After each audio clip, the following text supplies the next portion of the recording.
Hello and welcome to Spooning with me, Mark Wogan. As ever, we find ourselves in the hallowed portals of the Mount Street restaurant in London's ever so swanky Mayfair. And Jamie Shears, the head chef, has been cooking up a storm for us today for my very, very special guest. We will, of course, be challenging, as ever, their food loves, their food hates, and just general perceptions of food in general, whilst also having a thoroughly interesting chat with this person. Now, today's guest, well, she's a bit of a competitor. She likes to take on a challenge. Her most recent one is a book, and annoyingly, she's done a really good job of it. Will you please welcome Louise Minchin? Thank you so much. You have such a calming voice. Do I? Yeah, Well, don't fall asleep. No, you really do. It's just so mesmerisingly, because I come in here, I'm a little bit stressed, and you're just like, it's all okay with the world. That's lovely of you to say. I'm going to be lovely about you now. Oh my gosh. This new book, right?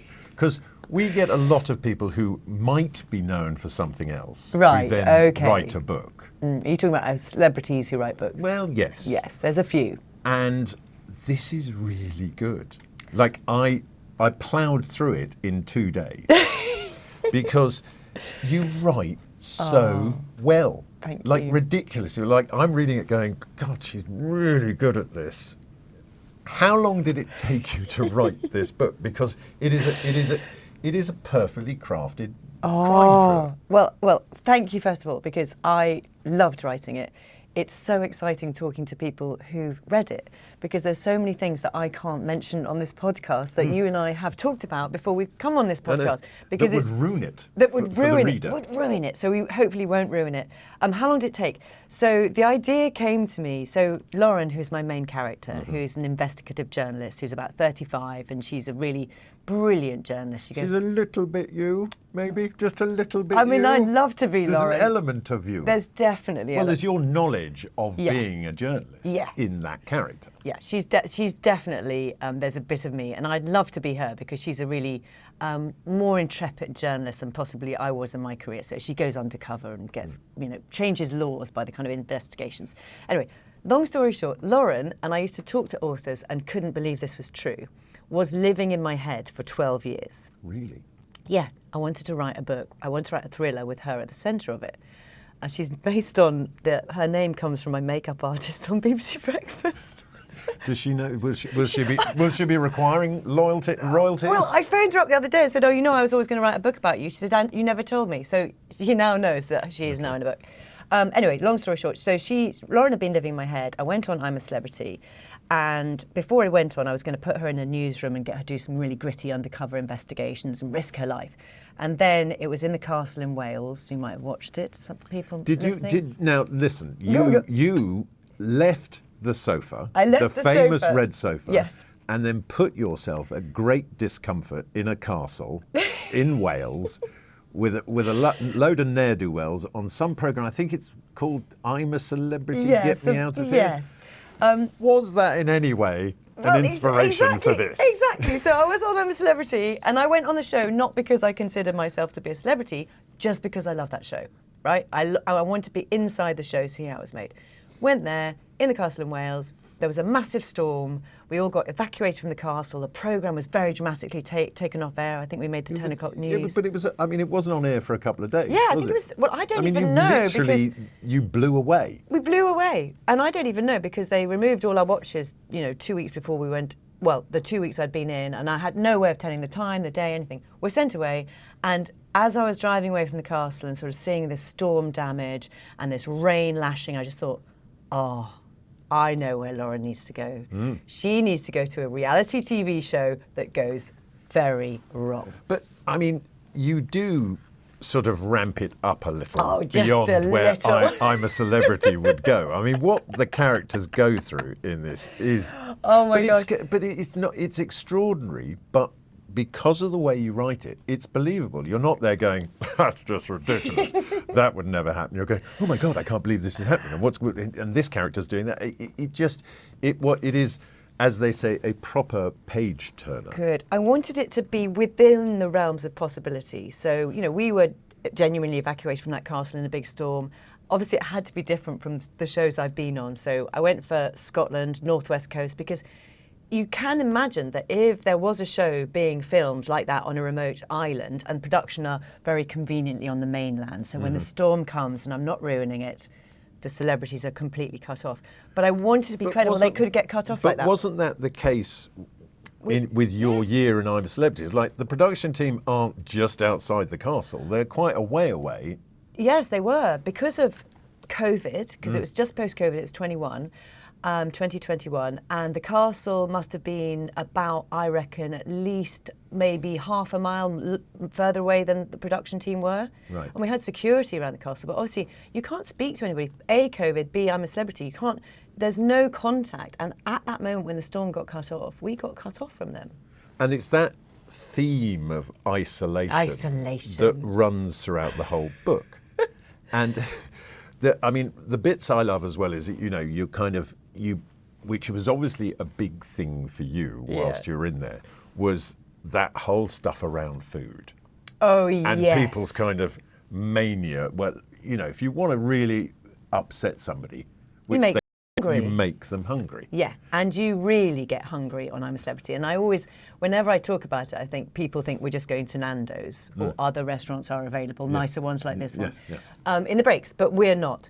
And they feed you, it's rice and beans and water. Which is fine, but as we discussed, all of that would be fine to a degree if you had salt. Or butter. Salt and butter. We had a little bit of oil, which was pretty ropey. But I had no idea before I went in how much of a problem not having salt would be. It just changes everything, doesn't it? And it would have changed those rice and beans hugely. And I have to say that salt is fine.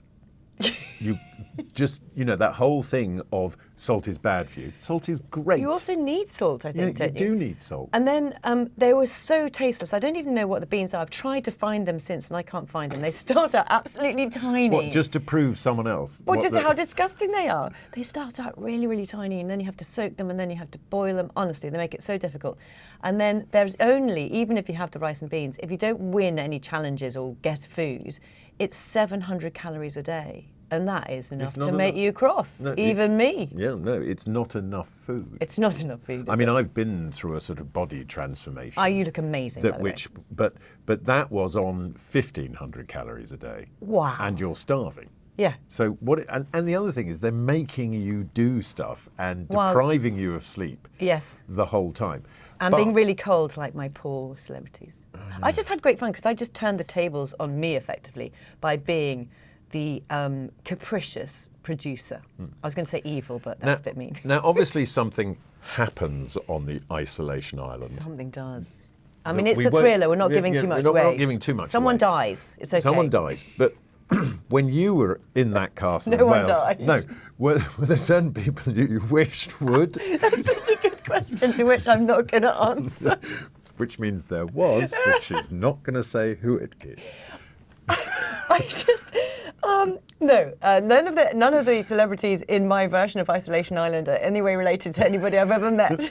Lawyers, did you hear that? Yes. Clang. There we go.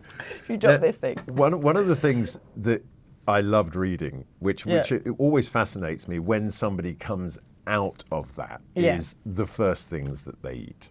Oh, yes. So hold on. Oh, what? Wait. I've got it for you here. Oh, yes, it was fish and chips.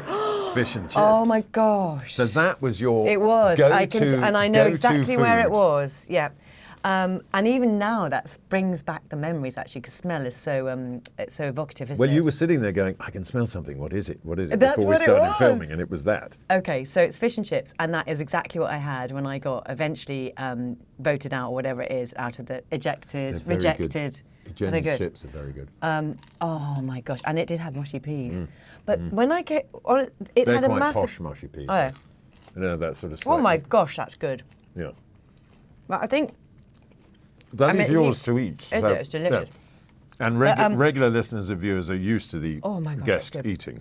So when I came out of I'm a Celebrity, the biggest impact it had on me, apart from writing a book inspired by it, was food. The girls, my children, used to laugh at me because every time I ate something, and it could be really innocuous, like a piece of toast, I just go, oh, that tastes so delicious. For months. Not kidding. No, Months. but it is that thing. It's like when I've done various points which I don't actually agree with anymore now. Yeah. When you cut certain food groups out, if you're going on some sort of health kick, and then you have them for the first time, and in some cases they can be brilliant. In other cases, you go, that tastes like poison. Now. Like in particular, high sugar stuff. I was going to say sugar. Sugar's the thing for me. When you cut sugar out and then you reintroduce it again, the first time you eat it, which does play to its addictive qualities, the first time you eat it, you go, "Oh, no, that doesn't taste good at all. Let me try 4 more just in case." And then to prove, and then it's got you again. And I've got something what have you got down now? here. Oh, I've got one of your Achilles heels. What is it? I've got one of your Oh, Achilles is it heels. Snickers? No. Oh my gosh. Wine gums. I was driving yesterday. This is my worst thing. I really have to try not to buy wine gums when I'm driving because if I do, I have to try and find the small packets because I will eat the whole thing. Yeah, absolutely. And obviously, I mean, maybe not obviously to everyone, but the red and the black ones are the best ones. Well, you now know they do a packet. I know, because I ate a red whole and one blacks, yesterday. Which is genius. I mean, those good old Bertie Bassett. Was it Bertie Bassett? Was he? He's Britain's greatest asset. But oh gosh! the fact that they just went, well, everyone Come on, smell them. No, they're good. I love them. But the problem is, if I start eating them, I can't stop. So is that the no only off switch. With all sweets or wine gums? Any sugar. Oh no, mine is wine gums. Mine is literally I've got wine something gums. else that you've got got? potentially an issue with down here. It must be. I know. It's going to be either what's it. Oh, Kettle chips. that is what I have to buy. The small packets, because again, if that was. But what I love with kettle chip is big packet. That's a small packet. They do smaller than that. Do they? Oh yeah, No, but I pointless. really don't like. I mean, I'll eat 2 of the Absolutely smaller ones. But we were discussing, you know, the big. Again, can I open this? Yeah, absolutely. But you know the big sharing bags. They're not for sharing. They're not for sharing. They're not. I'm No, so they're glad. for Do you me eat the whole sharing bag? No. So embarrassing. Where isn't do you stand on a Dorito? No. this every time? What's it? What's it? So I mean, you've got. I've I just obviously have this- revealed quite a lot to you, haven't I? Well, no, I have this vision of the ever glamorous Louise Minchin at home on the sofa in a tracksuit with orange fingers. Yeah, and it's Just- best. That's the best bit, the orangeness. Yeah. So I will do an endurance. I love. Can I have one of those? Mm-hmm. I will do an endurance event. I will finish a 16-hour race. Yep. If I know I've got what sits in my car. That's the driver. Is That's it? the driver. Because, I don't sit on the sofa and eat them. well, you do strike me as someone who doesn't sit on a sofa a lot. That's the problem. You know, and you do love to challenge yourself, and not just at a kind of like, oh, I'm going to see if I can do, couch to 5K. You're like, oh, I'm going to take up triathlons, and I'm going to join the British team. Did you ever do anything by half? Probably not. Once I've decided I want to do it, that is decision But taken. where does that come from? Oh, that's a good question. I don't know. I think it comes from a place of just kind of, wanting to challenge myself, but with the triathlon thing. So I did my first triathlon, and honestly, it was horrific. I had a panic attack in the swim and only ran when my family could see me. Apparently, I'm not alone in that. Yeah. But I think it comes from a position of seeing the irony in things. So for me, the irony of me sitting on the sofa for a living, talking out loud, and then trying to qualify for the GB team in my age group in triathlon was just such a brilliant juxtaposition. I thought, I've got to try it. Not trying, you did. I did. I mean, this is a theme that seems to run around. It's like, Louise has decided she's going to do something. Oh, she's done it brilliantly again. Well, people could view you as quite annoying. Oh, really? Well, just in a kind of I jealousy. I wish do I kind of could absolutely do know that I'm way. annoying, but I have to explain that in my idea of fun, it's just not everybody. So that's my idea of fun. Do you see what I mean? But do you think? I mean, because obviously you were born in Hong Kong. Yeah, moving probably, Yeah. swimming. Yeah, and army kid. Yep. Dad. Yep. Do you think it was that sort of? Did Dad bring any of that regimen home? I love that because I've been asked that before, and the answer to that is no. No.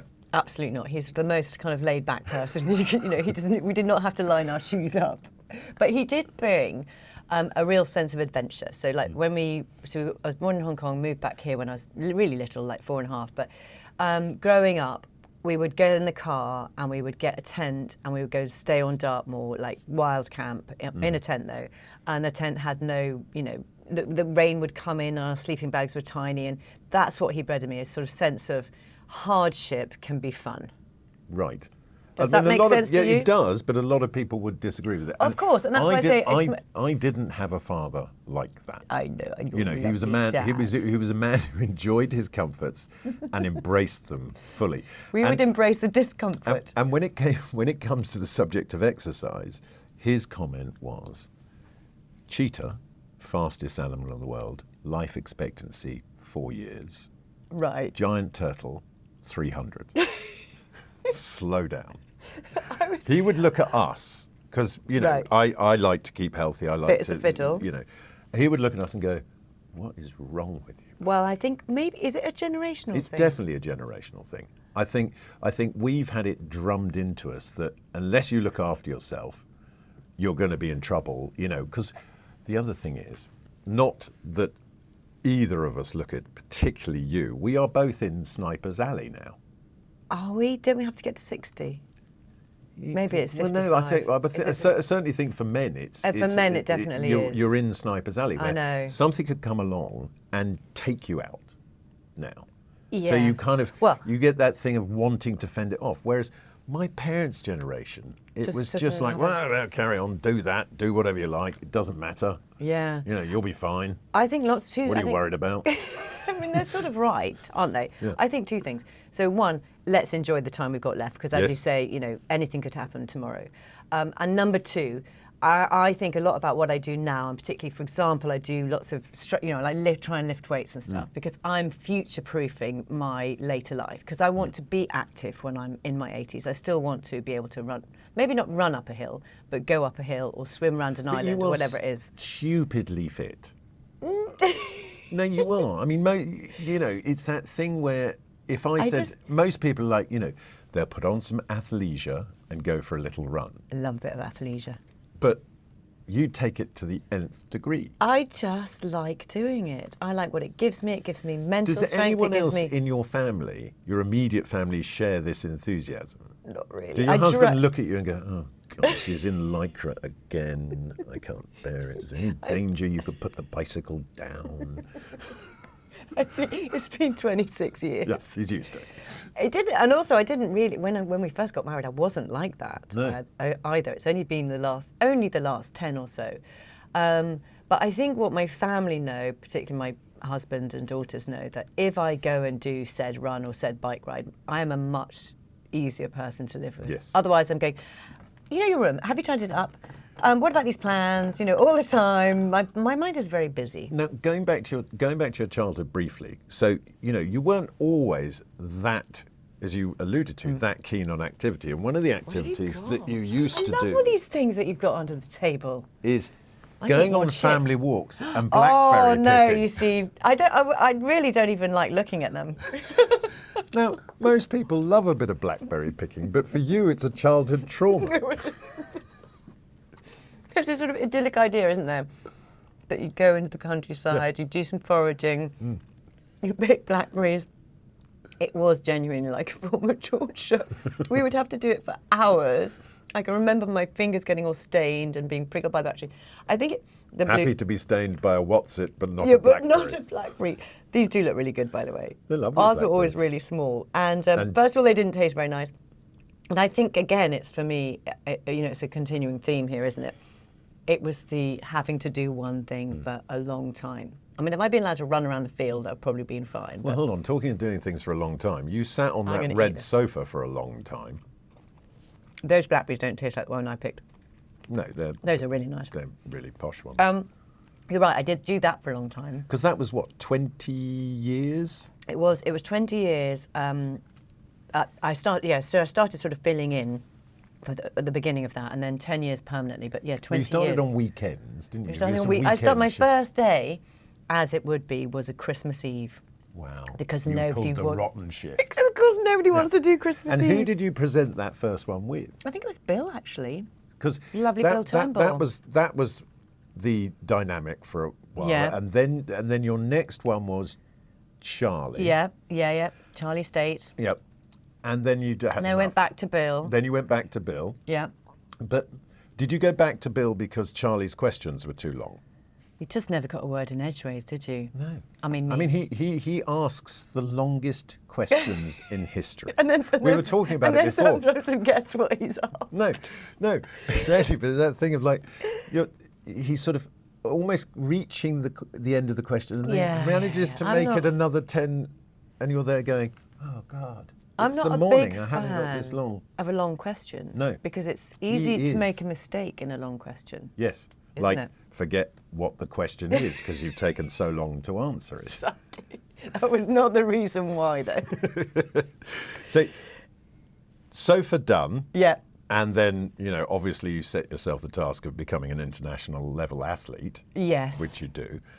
And, there's been a bit of TV creeping back in. Yeah. Not a huge amount, though. Well, I mean, obviously somebody's got to fill in for Lorraine because she's never there. You've done it twice. It's like, but you're on that poll now. I'm on the. You're on that. Where's Lorraine poll? There's a Where's Lorraine poll? So it's so interesting. So in the world that we work in, obviously there's sort of like a pack of cards, isn't there? And then you've got the person who's at the top, and obviously Lorraine is the queen, isn't she? Yes. And then there's and then I'm basically kind of like third or fourth in the pack of cards. No, what am I? I don't even know where I am. I mean, the poll probably can tell me where I am in the pack of cards. I mean, to be honest, everybody Louise, else, you're at the bottom of it, and Yeah, I'm just exactly. wondering if you have any appetite to climb back up that poll as a regular, filler. I'm really happy where I am on that poll.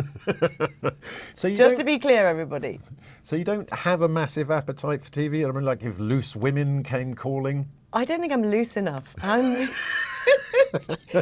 What's she saying about the lovely ladies on Loose Women? They're brilliant. They're really brilliant. But I've spent so many years not saying what I think. Yes. That I think they're brilliant, but that would be a very But do you interesting think that's transition. that BBC training? Yes. That you're so engendered that you make it about whoever else is there rather than what you think? Yes. But now that you've branched away from it, do you not think there's a role? Because I mean, let's face it. And I mean this in the nicest possible way. What are you You're nobody's fool. I mean, you've got a lot to say when you say it, and I don't know. I think there's maybe a space for a different version of Louise Minchin on TV. Well, you see, the thing is, I don't know. I find, what am I going to say? See, I'm even finding it difficult now. I think, for example, and I know I'm going to take you back to the book here, in writing, I can really go into the kind of, let my imagination go wild, let me play the role of bad producer and really have fun. And you definitely have had fun because you can see, because there's so much in this in terms of the description where you can really picture everything when you're reading the book, which is what I love. I wanted you to feel a little bit like you were isolated on that island. Yeah, you get lost in it. And you wake up in the morning. I remember waking up in the morning there are other shows available. But when I was a celebrity, wake up in the morning, it'd be quiet, completely quiet, nobody moving, and I was always the first to wake up. Surprise you that? No, not at all. I'd sit up and you'd hear the camera go, zzz, zzz, and you're on. Yeah.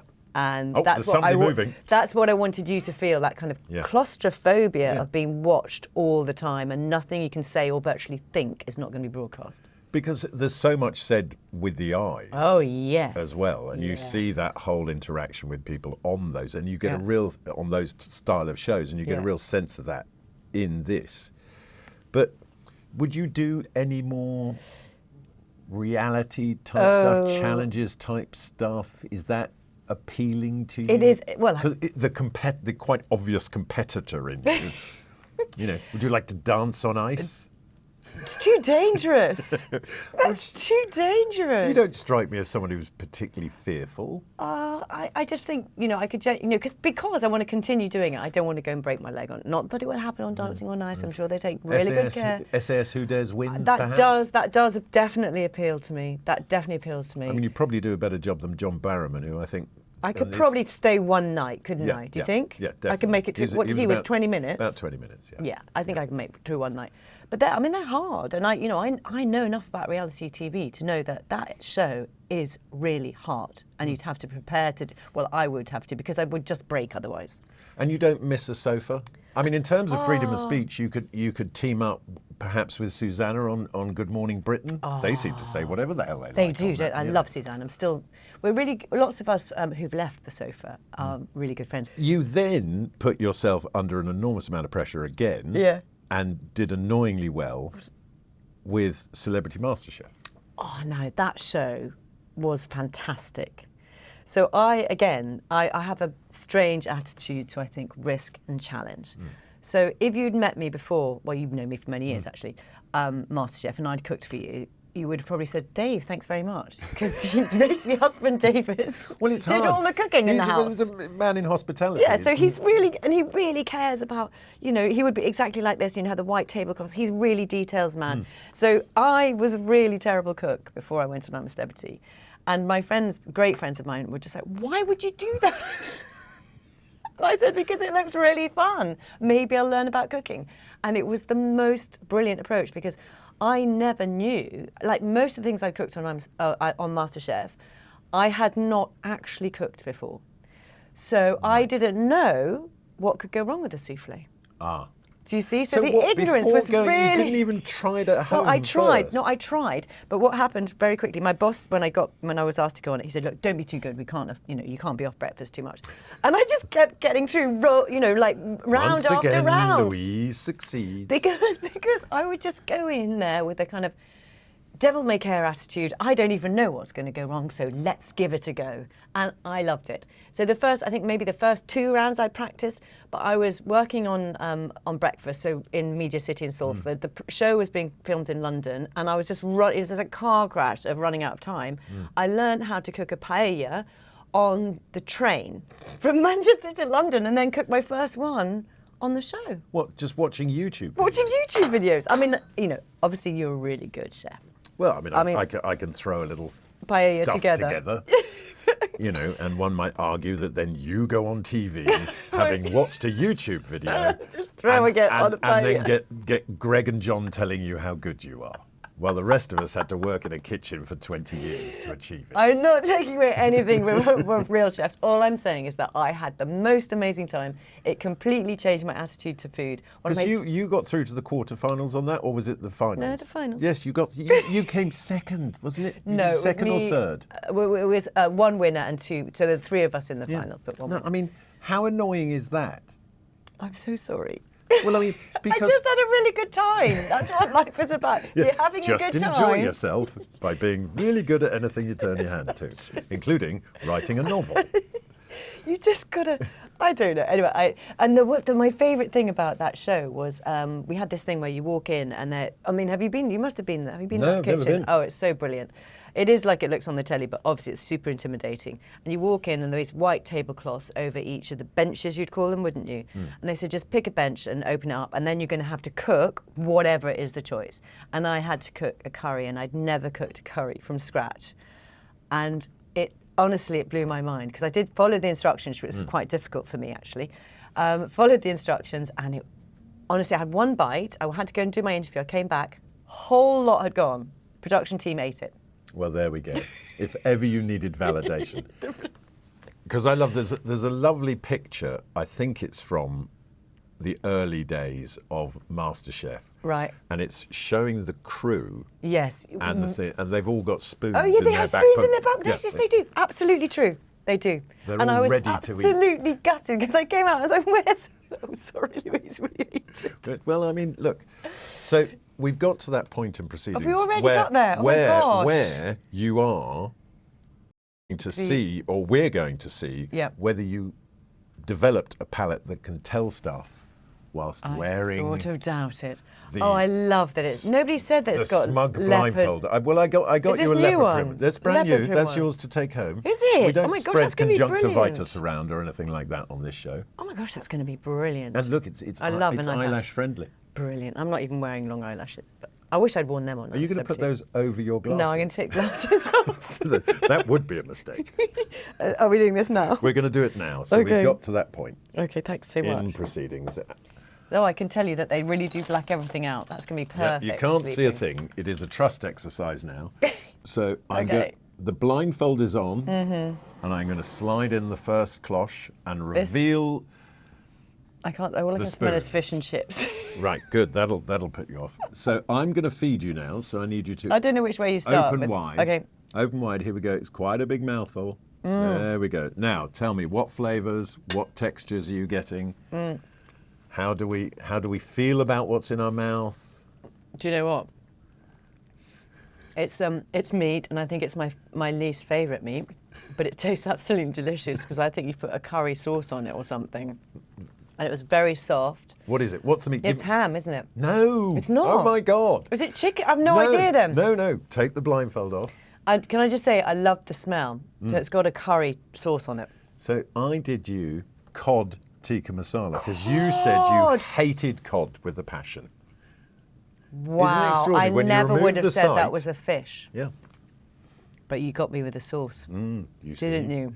But also the other thing is, I with a lot really of- thought it was the Now, ham. What puts a lot of people off cod is the textural thing. Yeah, it didn't taste like. Because what happens is they'll take the cod off the bone and people just steam it, and it kind of turns into this slightly insipid sort of slushy kind of thing. If you dry your cod off, salt it slightly, put it in the fridge overnight, it draws the excess moisture out, which then gives you a much beautiful. firmer fleshed fish, which is much more pleasant texture in your mouth. I had no idea that was Hence, fish. you thought it was probably flaked ham or something. Which like would taste delicious as well, which I also Yeah. don't like. that. You don't like ham. You didn't write that down. Did I not write that No, down? you didn't write ham down. I could have. God, we But could have had a that's disaster. really interesting because the thing I don't like Would about you cod. eat the second spoon now? Yeah, I would. Go on then. The thing I don't like about that- cod that- is it that goes is success. bouncy. Yeah. That's Well, I mean, delicious. I that's smell success. the. Yeah. Can I eat the whole thing once? See whether it's different now that you know what you're eating. You're slightly more in cod now, aren't you? And not as enjoying it as much. Basically, I like cod with my eyes closed. Brilliant. What is that about? In future, I'll have the cod and a blindfold, please. I think it is because of, well, actually what I don't, yours is beautifully cooked, obviously, is it can go sort of bouncy, can't it? Yes. Yeah, which is horrible. That's delicious. But bouncy and mushy. Yeah, yeah, I don't. yeah. It needs to have. I find by just doing that little salting trick. Yeah. You can do it just for an hour before. You don't need to do it overnight. It's better overnight because it draws more of the moisture out. Yeah. You've just got a better texture to it. Can I just have the sauce to take away? Yes, it's really good. That's my. It's a little bit of a. I do a slightly heavy tikka masala. That is. Beautiful. So a bit more spice in it than you would traditionally get. And how many ingredients does it have in it? A lot. Yeah, Yeah. that's the thing about Yeah. curry. That's why it Yeah. takes so long, and that's why it tastes so And it's delicious. about 'cause layering, it's layering the layered. spices and understanding what quantities of each. But I had a very good Indian chef who taught me. All Well, it's beautiful. I'll come back anytime. Well, we have succeeded with that one. You really have. We've succeeded. Wow. We've changed your mind. But we have. I'm amazed by that. We do. And it's time. For another one. I'm nervous. Well, you've The- converted the cod. The so that's great. blindfold is on again, I think you. Yeah. and we come to the final spoon. Okay. Oh, I've got to not. Now, time but open wide. I'm nervous. Is it? Is it beans? No, it's not Is it saltless. rice and beans? It's not saltless rice and beans. Open wide. Here we go. Now, what have we got there? It's like a custard and a crumble with a little bit of fruit in it. But do you recognise the fruit? It's got a crunch to it. Is it some kind of berry? Oh my gosh, is it blackberry? No. I don't know. Is it? Again, you've been fooled by the blindfold. Take it off. What is Take it? it off. It's your passion fruit and white chocolate cheesecake Oh my gosh. from your From Masterchef. from Masterchef, which you was. I mean, I don't won want you to be that week. critical, but All right, God. There we go. Everyone's a critic.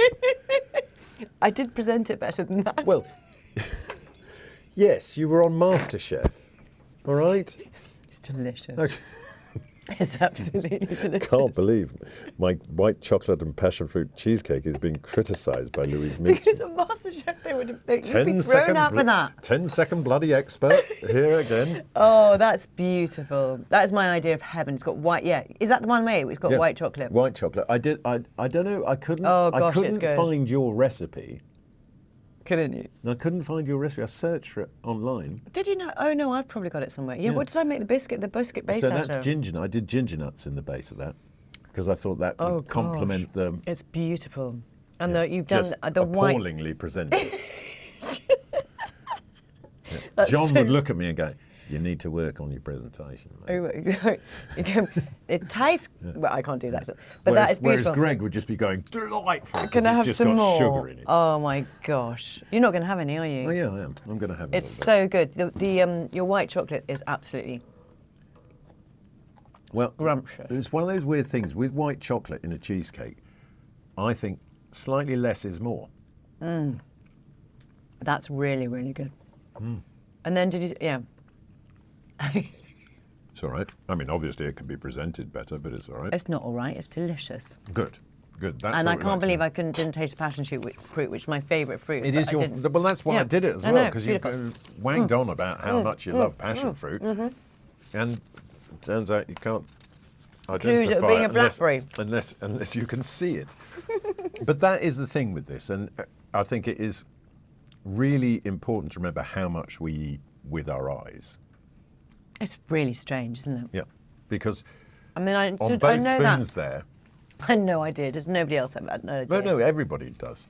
Weirdly, what we find on the show is the people who are, well, should I say, a little more cranky about their food, they notice stuff. Oh, do they? Yeah, See, they're very pinpoint on it, and invariably spit it out. Really? Yeah. Gabby Roslin spat a lot of things out. Food for me is, it's your passion. It's my fuel. Yeah, which slightly depresses me as a statement. I've got to be honest. I know. But you imagine my poor husband. I know. Carrots and hummus, great. Almost everything you have is as a result of food, but to you it's just fuel. I know. It's terrible, isn't it? Well, but having said that, I do now understand the joy of cooking, having been on that show. Do you find it's now peaceful cooking for you, or is it still like slightly fraught? No, because what I do, for example, if we've got people coming round, we'll make a massive effort, and I'll make sure that I'm not in a rush, and we've got I'm in a whole day probably to do it, and actually it's really fun. Yeah, and you get the pleasure of giving other people pleasure. And then when people go, "Oh, thanks, Dave," I go, "Actually, No, thank you. Actually, that pleasure giving is me." Well, you've given me an enormous amount of pleasure. Thank you so with this much. book. Thank you. And just to let you know, the rights have not been sold No, yet. they've not been and sold. If this doesn't make it onto Netflix, it's a travesty. It really is, because it is a great Who would you book. have in the main roles? I mean, I think potentially you might have to play. Lauren? Yeah, Lauren. Or Jude? Jude is a slightly feisty older lady, isn't she? Yes. I mean, no, I wouldn't like to see you play. No, I don't know. I mean, I love Jude, but... Yeah, Jude, no. Who could play Jude? Leslie Manville could play Jude very well, don't you think? And there's a big Hollywood star There's in a there, big Hollywood star, but that would have to be either George or Brad. Or Tom. Or Tom. Just put in the call. Yeah, no. Put in the call. We'll put in the call. I'll get them on speed dial later. But You probably honestly, know them. No, I don't. I don't know either. They haven't been on this show yet. But this is out now. Thank you so much. Go and buy it. I promise you, it will not disappoint, and it won't last very long because it really is a fantastic and quick read. Is there going to be a sequel? Oh, I'm working. Because you kind of left it. I've as left if it there hanging, could be. haven't I? I've left it hanging. I mean, there's definitely Not room. that it doesn't come full circle as a story, just to be clear. But there's definitely more I want to know. Yeah. But I don't know about that. I'm working on something else at the moment. Oh, yeah. It's not a reality show. You don't need to love reality to love that. No. But I'm working You on just something. need, like a thriller. Yeah. If you like a thriller, you're going to love that. I'm writing a darker one. Oh, are you? Yeah. You see, there's this... Louise is now exploring her dark side and will no doubt excel at that as well, like she does with everything. But you've excelled as a guest today. I'm sorry It's about been the rudeness about the No, presentation. it's fine. It's We'll talk about that later. Thank you. Thank you so much for been being a such guest fun. today. The book is out now and available in all good bookstores and some online places as well. That's it for Spooning this week. I will, of course, be joined next week by another fantastic guest who we will be challenging the food they love and the food they hate. And they will, of course, be trying it all blindfolded. Big thanks to the team here at Mount Street and, of course, Jamie Shears. Join us next week. Until then, stay beautiful.